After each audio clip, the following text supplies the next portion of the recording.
Una charla para entender lo que está pasando. Esta es la conversación de hoy en Turno AM. El Festival de Tejido Moderno más grande de Latinoamérica llega a Santiago en una nueva edición. Te esperamos este 8 y 9 de agosto en Centro Parque Las Condes con un espacio pensado para reunir a toda la comunidad amante del tejido y las manualidades.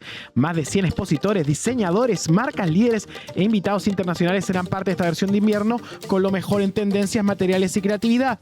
Además podrás participar en nuestros talleres e instancias de aprendizaje. Inscríbete en www.expoteje.cl.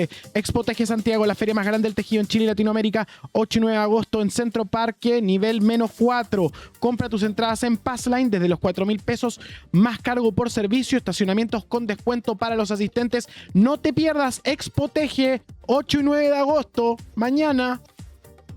Oye, vamos a sortear entradas, todos atentos a nuestro Instagram. En nuestro programa Turno en Vivo va a estar toda la detalle junto a Sebastián Flores Muga. Tenemos una conversación de lujo, estamos muy contentos por toda la gente que nos está viendo en este momento. Gracias a todos los que nos dan like en este instante, los más de 3.400 que están conectados, porque tenemos varios temas hoy día. Quiero partir con el tema del momento y luego explorar la República del Chiste, que es un nuevo lanzamiento, el nuevo lanzamiento de tu libro, Matías, y hablar de la comedia y el humor en Chile. Pero antes te quiero hacer una pregunta. Sí. ¿Qué pasa con el Fondesit? Bueno, hay mucha gente que está en este momento manifestándose en redes sociales por los fondos vinculados al mundo de la investigación que están en este instante bajo la mira del gobierno de José Antonio Kast. Tú que trabajas en estos mundos y que desarrollas, ¿qué es lo que estás viendo? Bueno, gracias por la invitación. Como siempre me gusta venir aquí a casa. No, es un proceso complejo. Se construye este imaginario de áreas prioritarias. Yo estuve en algunas reuniones con algunos colegas esta semana. Están todos muy preocupados. Se han bajado personas que tenían proyectos o estaban preparando su proyecto de postdoctorado del Fondesit y que por la declaración de que, por ejemplo, yo vengo de la humanidad, ¿no? de historia, de las ciencias sociales. Hay toda una crisis interna en la facultad y todo se genera como una tensión muy fuerte en que se hayan eliminado la humanidad y las ciencias sociales como elementos de análisis y que quedan fuera de las áreas prioritarias del gobierno. El principal fondo de investigación científica de Chile, el Fondesit, se encuentra en el centro de una intensa controversia pública debido a nuevos requisitos restrictivos implementados por el Ministerio de Ciencia. Las modificaciones impulsadas bajo la gestión de la ministra Lincoln Lago imponen la exigencia de residencia definitiva para postulantes extranjeros y establecen priorización temática de áreas que dejan en desmedro las ciencias básicas, las matemáticas y las humanidades, que es lo que nos está contando. Exactamente. Todo se construye, bueno, yo creo que es lo que la ministra Lincoln Lago ha venido desarrollando, ¿no? Como una idea de una ciencia, entre comillas, productivista. Donde las humanidades y las ciencias sociales... estatal de priorización. Exactamente. Hay una lista de temas que entran dentro de la lista, dentro de como lo que se puede postular o no. Y está súper interesante porque, de hecho, Felipe Kusen hizo una carta al director, de las famosas cartas al director de Felipe Kusen, donde dice... una frase así como, bueno, hoy en día está toda la atención de la inteligencia artificial, pero lo que se deja fuera son la humanidad y las ciencias sociales, que son quienes están criticando y pensando y reflexionando sobre la idea de lo humano dentro de este proceso. A ver, si le consultaron a Lincoln Lago sobre si hay espacio para reconsiderar las bases de los Fondesit. Dijo, valoramos el diálogo con todas las partes involucradas. Chile tiene hoy altos niveles de desempleo, incluso niveles de doctorados. También vemos la urgencia de profundizar los proyectos de investigación en áreas con mayor potencial para el desarrollo del país. Las áreas serían ciencias naturales y biomedicina, ingeniería y tecnologías de frontera, física, astronomía e instrumentalización científica, espacio, tecnologías satelitales y observación de la Tierra, cambio climático, energía y sustentabilidad, minería y recursos estratégicos, agricultura, agroindustria, sistemas alimentarios, acuicultura, ciencias del mar y bioeconomía azul, capital humano, productividad y futuro del trabajo, y seguridad y justicia y políticas públicas. Esas serían las áreas prioritarias. Inteligencia artificial también salía en una de las listas del... Entonces ya no las humanidades. No, las ciencias sociales, no la humanidad. Por ejemplo, ¿qué proyectos estarían siendo descartados? Por ejemplo, cualquier proyecto de personas que se dedican a reflexionar sobre temáticas que tienen que ver con la historia del país, con profundizar temáticas que tienen que ver con estudios de reinterpretar la identidad chilena, dinámicas que han venido siendo investigadas a lo largo de los años. Es decir, hay muchos proyectos que han reconsiderado incluso la historia de la migración en Chile. Ya. Y las dinámicas no estarían siendo es que la considerados. historia, las ciencias sociales, incluso la matemática así académica está fuera. Entonces, porque lo que pasa es que más allá del discurso de estos eslóganes, la base está dada en que los proyectos están vinculados con la idea del productivismo, ¿no? Que todo supuestamente tiene que tener una matriz productiva, que una cosa sale con una otra que tenga un resultado económico. Oye, en ese sentido, Tere Paneque, habló José Sí. Miguel, si podemos ver su declaración, porque es muy interesante lo que planteó en este debate sobre los Fondesit. Tere Paneque, reconocida astrónoma y escritora, que ha contribuido con varios textos y otros, criticó los nuevos criterios Fondesit. Dijo, ¿por qué el Estado nos está pauteando lo que tenemos que investigar? En un video criticando a la ministra Lincoln Lao, la astrónoma dirigió que el Estado está pauteando que investigar al acotar las áreas que tendrán preferencia en Fondesit de postdoctorado 2027, y al limitar la participación de científicos extranjeros sin residencia definitiva. Escuchemos a Tere Paneque para profundizar respecto a esta crisis.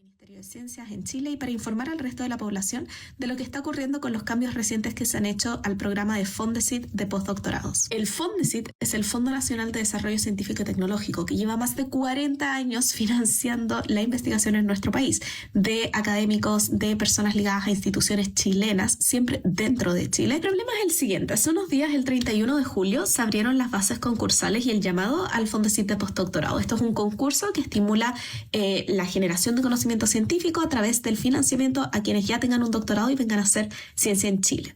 Ahora, salía este aviso de que había que revisar las fases de admisibilidad y que había como algo importante que había cambiado. Entonces, uno va a las bases concursales, bajamos hasta la sección 4 para ver qué es lo que había cambiado y ahí nos encontramos con este párrafo que me parece terrible y dice que todo proyecto deberá ser presentado por un postulante chileno o extranjero con residencia definitiva en Chile. Perdón. Perdón, Fondesit lleva más de 40 años funcionando. Específicamente esto es para hacer investigación en Chile, en instituciones chilenas. ¿Por qué es necesario que la persona extranjera tenga residencia definitiva en Chile? La ciencia crece con la internacionalización. Hay muchos temas que en Chile están en desarrollo y aunque no lo estuvieran, nosotros dependemos en la ciencia de esta movilidad internacional para poder generar equipos más diversos y complejos y resolver problemas difíciles. Otro punto que me parece terrible es que, los Fondesit tienen una escala de evaluación bastante estricta, pero para la adjudicación la meritocracia parece que no es suficiente, porque aquí dice que los proyectos se ordenarán en forma decreciente, pero que esta información constituirá un insumo para elegir quiénes han ganado. Eso es porque hay áreas estratégicas prioritarias que ahora el Estado ha decidido poner en este concurso y que aquí se ven en el anexo 4, ciencias naturales, física, astronomía, espacio, seguridad, cambio climático, minería, acuicultura, todo súper bien. Pero ¿qué pasa con las humanidades? ¿Qué pasa con la historia? ¿Qué pasa con las matemáticas? ¿Qué pasa con las ciencias básicas que nos permiten entender nuestro entorno? ¿Por qué el Estado está pauteando lo que tenemos que investigar? Definir áreas prioritarias está dentro de los mecanismos que el Estado puede ocupar. Son las 9:48. La noticia es que las humanidades están en crisis. Sí, las artes, la humanidad, la conservación de flora y fauna, todo lo que no sea directamente generar plata dentro de las posiciones de creación y conocimiento. 9:48, tenemos una alerta en este momento en turno, una noticia de último momento que está en todos los medios apareciendo para poder profundizar. Son las 9:48 y tenemos una noticia de último minuto acá en turno, el primer canal de stream. Alerta en vivo y en directo. Atención, porque Nelson Tapia sufre grave accidente en Ruta 5 Sur, conducía en estado de ebriedad. El ex seleccionado nacional fue trasladado a un recinto asistencial con lesiones graves. No obstante, se encuentra fuera de riesgo vital. El ex arquero de la selección chilena Nelson Tapia Ríos resultó con lesiones graves luego de protagonizar un accidente de tránsito durante la madrugada de este viernes en la región del Maule. De acuerdo con los antecedentes entregados por Carabineros, el hecho ocurrió a la altura del kilómetro 332 de la Ruta 5 Sur, en la intersección con la Ruta L651, cuando por causas que están siendo investigadas, el exfutbolista perdió el control del vehículo que conducía. Tras ello, el automóvil impactó tras las barreras de contención y terminó volcado a 50 metros de la calzada. personal de emergencia acudió al lugar para asistir al ex seleccionado nacional, quien fue trasladado a un recinto asistencial. No obstante, se encuentra fuera de riesgo habitual. Según informó Carabineros, los primeros antecedentes apuntan a que Tapia conducía en estado de ebriedad al momento del accidente, situación que será materia de investigación que encabeza la Fiscalía por instrucción del Ministerio Público. El ex arquero quedó apercibido. 9:49. Estamos en vivo y en directo y la conversación continúa acá en turno. Estamos muy contentos de contar los viernes con Matías Hermosilla, @profesor Ternura en redes sociales, y está lanzando un nuevo libro llamado La República del Chiste, que tuvo un interesante conversatorio en el Museo Violeta Parra y que nos hace pensar en el humor chileno y en este momento del humor chileno, que es un momento interesante pero a la vez inquietante. ¿Cómo lo ves? ¿Cómo está la República del Chiste? ¿De qué trata? La República del Chiste es una historia de Chile a través de su humor desde los años 60 hasta ahora, particularmente 1970. Es un libro que aborda desde el humor gráfico hasta el stand-up comedy, podríamos decir, en ese proceso, pasando por los memes, pasando por el Festival de Viña, la televisión. Entonces es un proyecto, es un libro que un poco consagra leer Chile, no solamente es que es necesariamente historias enciclopédicas, sino más bien son tesis para leer Chile desde el humor y de cómo las tensiones del humor han cambiado las dinámicas sociales, políticas y culturales. En ese sentido, el humor en Chile en su historia, desde lo que tú monitoreas, que 1970 a 2026, ¿qué momentos se diferencian? Bueno, primero parte con la caída del humor gráfico, que había sido lo más central en la comedia chilena hasta el gobierno de la Unidad Popular, que cae en realidad con la revista Topase, y eso es por el advenimiento de la televisión. Llega la televisión como un gran medio que empieza a quitarle espacio cada vez más a la prensa escrita y también particularmente a los medios de comedia. Luego de eso, la televisión se transforma en la reina del espacio hasta la llegada del Internet, que va a ser como el cambio de modelo y que va a cambiar todas las dinámicas de consumo y proceso. El libro está dividido en 3 capítulos. El primero trabaja del 70 al 90, del 90 al 2006 y de ahí del 2006 al 2026. Un poco este proceso de recorrido de la historia reciente de Chile a través de la comedia. En ese sentido, ¿qué hitos ves en los últimos 20 años? O sea, desde la aparición del canal Rock and Pop que tú cuentas en adelante. Mira, es súper interesante porque 98 genera una liberación amplia. La depresión de Pinochet genera un cambio en la forma en que se condiciona, se limita, ¿cómo se llama? Se vigila el humor, ¿no? Y la forma en lo que puede ser risible o no. Y el surgimiento del canal Rock and Pop y el de Clinic ponen la comedia en otro camino. Y en paralelo tenemos que el stand-up comedy, la aparición del stand-up comedy, la masificación, el club de la comedia, transforman las dinámicas de la comedia hacia autorrepresentación o cuestionamiento sobre el ¿qué hago yo? La identificación, cómo yo me identifico contigo. Incluso vamos viendo una baja en la aparición de personajes, ¿no? Los personajes van diluyéndose en los últimos 20 años. Antes era mucho el humor de personajes. Por ejemplo, el Carmelo. Exactamente, el malo. Era mucho crear un estereotipo. Incluso Jerko Puchento, que tiene como una aparición así. Roncorrete, el náufrago. Tenemos una historia de personajes que cada vez se van diluyendo más y van apareciendo un poco más la figura del comediante, que es una persona que se identifica contigo. Ya. Y ese comediante y persona que se identifica contigo, en este momento de la historia, luego de los hits de Viña, luego de la televisión que se va diluyendo, ¿en dónde está? ¿Qué están haciendo los comediantes hoy? Reels. El humor del reel. Hay un cuestionamiento interesante porque la comedia hoy en día está en una dinámica en que depende de internet. Y depende de que yo, si quiero llevar a alguien a un show, primero tengo que hacer una dinámica de interacción. Pienso en, por ejemplo, fenómenos no chilenos como Hablando Huevadas, los peruanos que vienen ahora a Chile al Movistar Arena. Hicieron un Madison Square Garden. De hecho, él está haciendo un documental, Tomás Alzamora, el de denominación de origen, que Hablando Huevadas. ¿Y qué te muestra eso? ¿Y qué uno va a ver ahí? Es gente interactuando que después lo puede ver en YouTube. Y eso en paralelo es como los videos de Felipe Abello hoy, ¿no? La gente, los comediantes en general hacen una cosa en la tele, pero hacen una cosa en internet que después la gente va a consumir y quiere ver eso nomás. Y son interacciones sobre todo. Oye, ¿y qué formas se elevaron en el stand-up comedy en los últimos años? Aparecieron las mujeres. Claro, aparece. Y por esto en la portada, que tiene como una pequeña referencia, es como un camarín, ¿no? Sí. Y está la polera de Natalia Valdebenito, por ejemplo. ¿no? Y la llegada de Natalia Valdebenito al Festival de Viña Eso marca fue también. revolucionario. Revolucionario, es un hito fundacional y crítico que pone a la comedia femenina en una conversación diferente, rompe, es decir, la aparición de Natalia Valdebenito en ese Festival de Viña es un quiebre histórico, ¿no? Y en ese sentido ponemos esto en conversación con otras figuras, es decir, la aparición de lo que hizo Edo Caroe en su primera ida al Festival de Viña más político, también lo que hizo Fabricio, de hecho Copano, ¿no? De mencionar temáticas políticas directamente en el festival, o las últimas ediciones cuando Lucho Slimming fue a Olmué y a Viña y como que revolucionó la idea del chiste corto de nuevo también, ¿no? En ese camino están apareciendo ya los comediantes de la generación Z. Por ejemplo, está el hijo de Rodrigo Salinas. Claro, Salvador. Yo creo que los Tranquipiola pertenecen un poco a esa línea. Un poco, sí, claro. Roberto Delgado, Tirotaya. Ya empieza a aparecer otra nueva generación post-millennial. ¿Qué tienen? Tienen un humor más absurdo.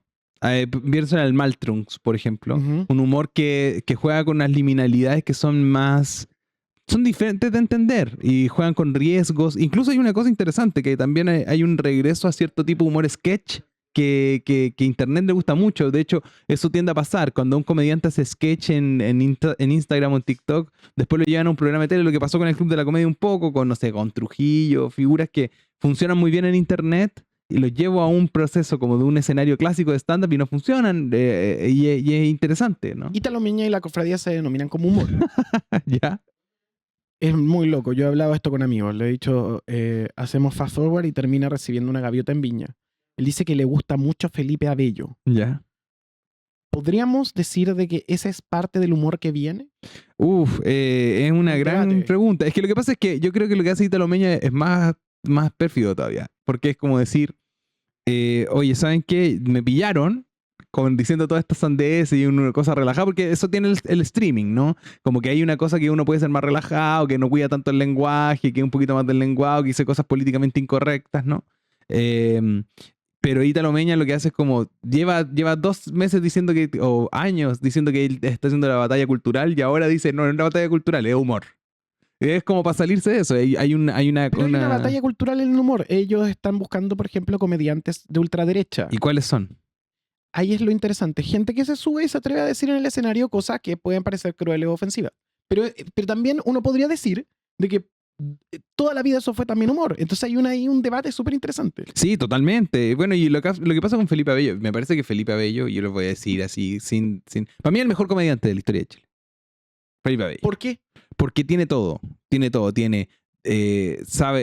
absurdo, tiene transición de épocas, lee la época adelantada, ¿no? Como que él prueba cosas, toma riesgos, hace, no sé, desde las notas universitarias en Concepción hasta ahora en los videos con Maya haciendo humor familiar y contando chistes de ratones, ¿no? Entonces, finalmente es una figura que te puede gustar o no, dependiendo de la época, pero Felipe Abello hace esa plasticidad que cualquier persona... Y eso hizo un tono que muchos le copiaron. Es decir, a Felipe marcó un estilo que era muy diferente, pero a diferencia de los demás no hizo escuela. Gente como que quería sacarla a Felipe. No, como Felipe cuando era panelista de tele, lo mismo empezaron a tratar de poner un periodista cómico en cada panel de tele para tratar de generar esa conversación. Entonces es bien revolucionario. No, como querer llamarte Felipe Abello es muy difícil. Y eso pasa cuando la gente se influencia mucho por los videos de Abello, se nota, ¿no?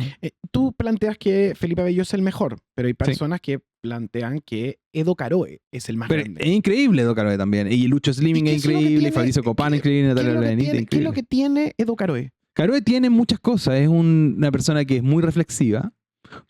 Partió jugando con el humor negro muy fuertemente. Fue como quien trajo a la palestra el humor negro. Es quizá uno de los comediantes que más ha sabido construir también un ambiente de medios, de internet, de proponer proyectos que salen un poquito de la caja de la comedia. Es una figura muy revolucionaria en muchos aspectos, ha sabido probar cosas y también ha podido llevar a fidelizar una audiencia que va de la mano con su forma de decir. Mezcló primero el cine con el humor, perdón, el cine, la magia con el humor, y un poco fue transformándose y una figura que todavía hoy marca pauta. Y en ese sentido, si lo paralelizamos a gente de su generación como como toda la gente del Club de la Comedia, que son increíbles, que han marcado también pautas, pensamos que tenemos una comedia que se ha ido transformando y que tiene muchos formatos para ir adelante. La República del Chiste es nuestro libro recomendado de la semana. Pueden ir a buscarlo a su librería favorita, Medio Siglo de Humor en Chile 1970-2026, de el gran profesor Ternura, Matías Hermosillo. Un placer conversar contigo de Fondesit y también de tu libro. Te hemos dado el espacio para poder lanzar tu libro acá. Gracias, Y amigo. por lo mismo, les invitamos